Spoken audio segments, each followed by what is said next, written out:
बिस्मिल्लाहिर्रहमानिर्रहीम। अस्सलाम वालेकुम। मेरा नाम है इमरान और मैं हूं बिल्डिंग कॉन्ट्रैक्टर। तो आज का हमारा टॉपिक है छत के पर्दों का प्लास्टर कैसे करते हैं और छत के पर्दों का प्लास्टर करने का सही तरीका क्या है। तो अगर आप इस वीडियो में बताए गए तरीके के मुताबिक छत के पर्दों का प्लास्टर करते हैं, एक तो प्लास्टर की मजबूती डबल होगी, दूसरा प्लास्टर में कभी भी क्रैक्स नहीं आएंगे और ना ही प्लास्टर जो है जल्द ही उतरेगा। तो वीडियो को शुरू करने से पहले मेरी आप दोस्तों से गुजारिश है, वीडियो को लाइक और शेयर कर दें। चैनल पर नए तो चैनल को ज़रूर सब्सक्राइब कर लें और बेल आइकन का बटन ज़रूर दबा लें ताकि नई वीडियो का नोटिफिकेशन आप दोस्तों को सबसे पहले मिले। तो चलें वीडियो को शुरू करते हैं। आपने अक्सर घर के छत के पर्दों के प्लास्टर में ये मसला देखा होगा। नया घर बनाने के कुछ सालों बाद ही घर की छत के पर्दों का प्लास्टर इस तरह से ख़राब होना शुरू हो जाता है, उसमें क्रैक्स आ जाते हैं और वो दीवार से उतरना शुरू हो जाता है, जिससे हमारा काफ़ी नुकसान हो जाता है। एक तो जो हमने उस दीवार पे पेंट किया होता है, उस पेंट का ख़र्चा हमें दोबारा करना पड़ता है, क्योंकि जब हम प्लास्टर की रिपेयरिंग करते हैं तो ज़ाहिर सी बात है प्लास्टर के साथ साथ पेंट जो उस दीवार पे हुआ होता है वो भी ख़राब हो जाता है और दोबारा पेंट करने का ख़र्चा भी हमें करना पड़ता है। तो प्लास्टर में क्रैक्स आने और उतरने की वजह क्या होती है? हम कौन सी गलती करते हैं जिसकी वजह से हमारे घर के पर्दों का प्लास्टर उतर जाता है, उसमें क्रैक्स आ जाते हैं?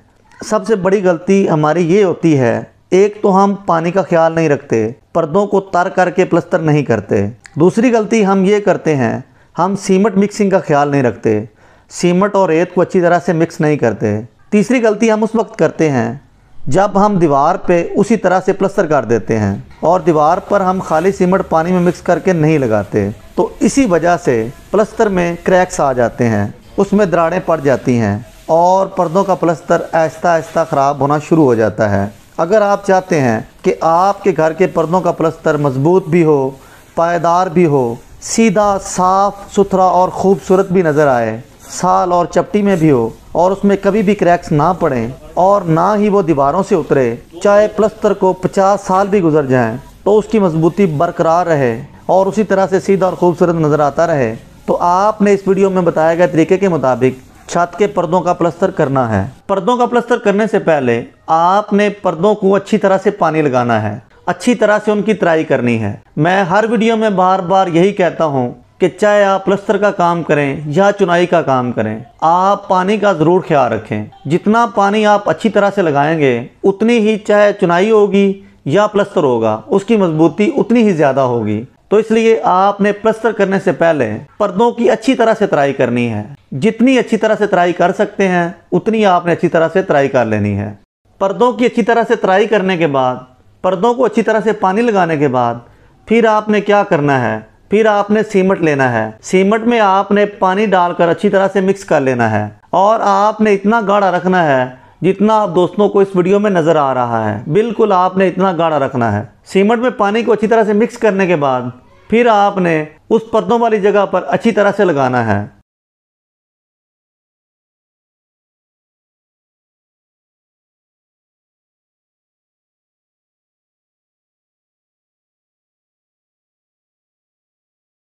अच्छी तरह से पर्दों पर सीमेंट लगाने के बाद पर्दों का प्लास्टर शुरू करने से पहले मैं आप दोस्तों को एक बात बता दूं, आपने पर्दों के प्लास्टर के लिए जो सीमेंट मिक्सिंग है वो 1:4 के हिसाब से रखनी है। यानी एक हिस्सा आपने सीमेंट का डालना है और 4 हिस्से आपने उसमें रेत के शामिल करने हैं। चाहे आपने क्यूबिक फुट के हिसाब से सीमेंट में रेत को मिक्स करना है या आपने तगारियों के साथ सीमेंट में रेत को मिक्स करना है या आपने बैग के हिसाब से सीमेंट में रेत को मिक्स करना है, लेकिन आपने सीमेंट मिक्सिंग जो है वो 1:4 के हिसाब से ही रखनी है। और प्लास्टर करने के लिए आपने सीमेंट और रेत को 3 दफ़ा अच्छी तरह से कल्टी करना है।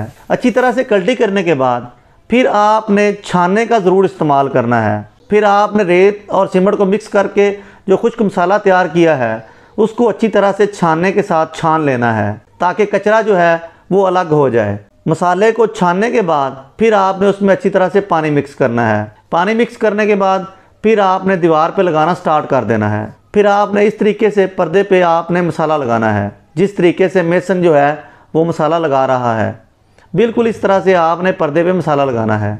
इस तरह से पर्दे पे मसाले लगाने को मेसन की ज़ुबान में छाप लगाना बोलते हैं।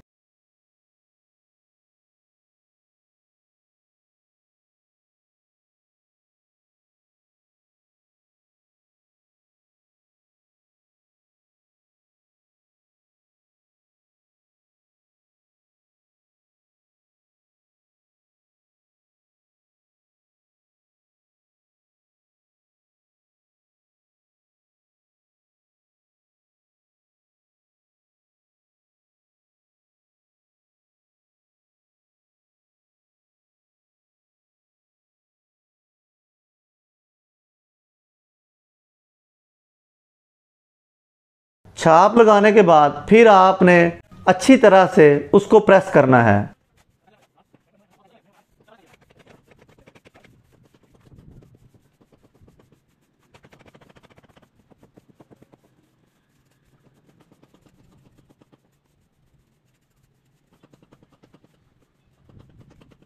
अच्छी तरह से प्रेस करने के बाद फिर आपने पर्दे के ऊपर वाले हिस्से की एक साइड पर थोड़ा सा मसाला रखना है।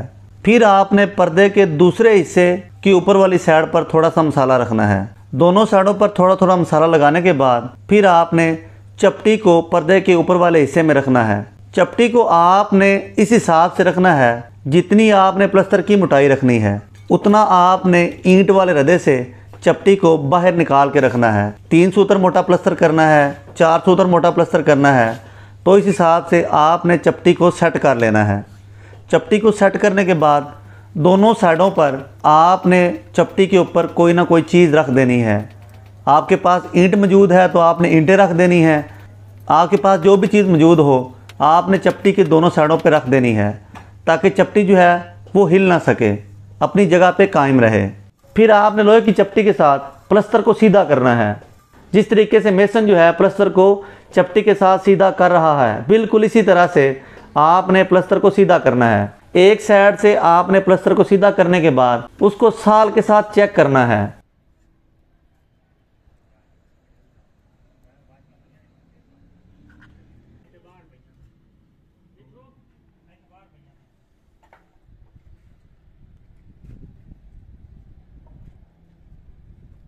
फिर आपने दूसरी साइड के साथ चपटी के साथ प्लास्टर को सीधा करना है। दूसरी साइड से प्लास्टर को सीधा करने के बाद फिर आपने क्या करना है, फिर आपने साल के साथ उन दोनों साइडों को चेक करना है। प्लास्टर जो आपने चपटी के साथ सीधा किया है क्या वो साल में है या नहीं है। आपने दोनों साइडों की साल ज़रूर चेक करनी है। दोनों साइडों की साल चेक करने के बाद, दोनों साइडों की साल सीधी करने के बाद फिर आपने दीवार पर लगा हुआ एक्स्ट्रा मसाला जो है वो चपटी के साथ उतारना है।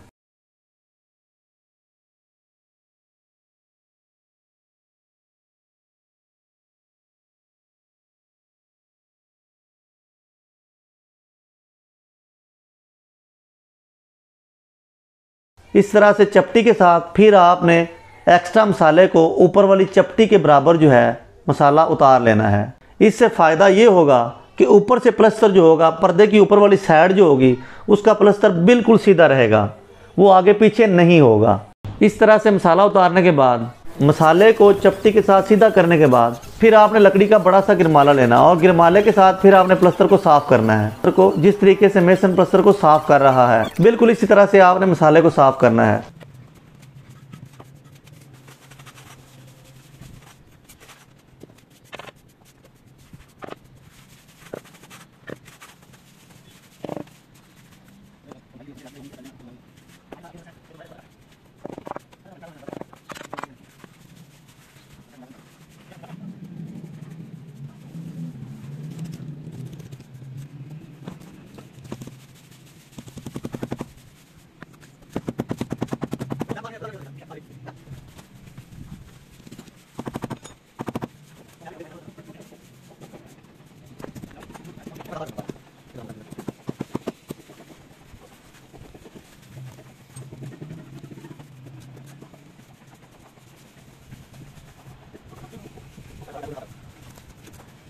फिर आपने एक और काम करना है। फिर आपने हैंड लेवल लेना है और हैंड लेवल के साथ ऊपर वाले हिस्से की धार जो होती है उसको भी आपने प्लास्टर के साथ ही लगाना है।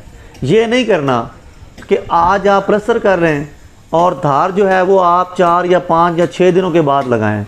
जब आप 4 या 5 या 6 दिनों के बाद उसकी धार लगाते हैं उसकी मजबूती जो होती है वो काफ़ी कम हो जाती है, वो समझ लें कि उस जगह पे जोड़ आ जाता है। तो आपने जब पर्दे का प्लास्टर करना है तो साथ ही उसकी धार लगा देनी है। इस बात का आपने ज़रूर ख्याल रखना है कि जब भी आप पर्दे का प्लास्टर करें उसी वक्त उसके ऊपर वाले हिस्से की धार जो है वो लगा दें। तो फिर आपने लेवल के साथ इस तरीके से ऊपर वाले हिस्से की धार लगानी है। पर्दे का प्लास्टर कंप्लीट करने के बाद फिर आपने स्पंज लेना है जिसको फोम भी बोलते हैं। इसके साथ आपने प्लास्टर को साफ़ कर देना है। अगर जो तरीका मैंने आप दोस्तों को इस वीडियो में बताया है उस तरीके के मुताबिक आप पर्दे का प्लास्टर करते हैं, यानी कि अच्छी तरह से पानी लगाते हैं अच्छी तरह से सीमेंट को रेत में मिक्स करते हैं और छाना लगाते हैं और लकड़ी के औजारों के साथ उसका प्लास्टर करते हैं और साथ ही उसकी धारें लगाते हैं, तो इस प्लास्टर की लाइफ जो होगी वो डबल हो जाएगी और पूरी लाइफ तक ये प्लास्टर जो है वो कभी भी दीवार से अलग नहीं होगा। ना ही दीवार की नमी की वजह से प्लास्टर दीवार से उतरेगा और ना ही उसमें क्रैक्स आएंगे। तो आज की वीडियो आप दोस्तों को कैसी लगी है कमेंट बॉक्स में ज़रूर बताइएगा। तो मिलते हैं अगली नई वीडियो में, तब तक इजाज़त दें। अल्लाह निगहबान।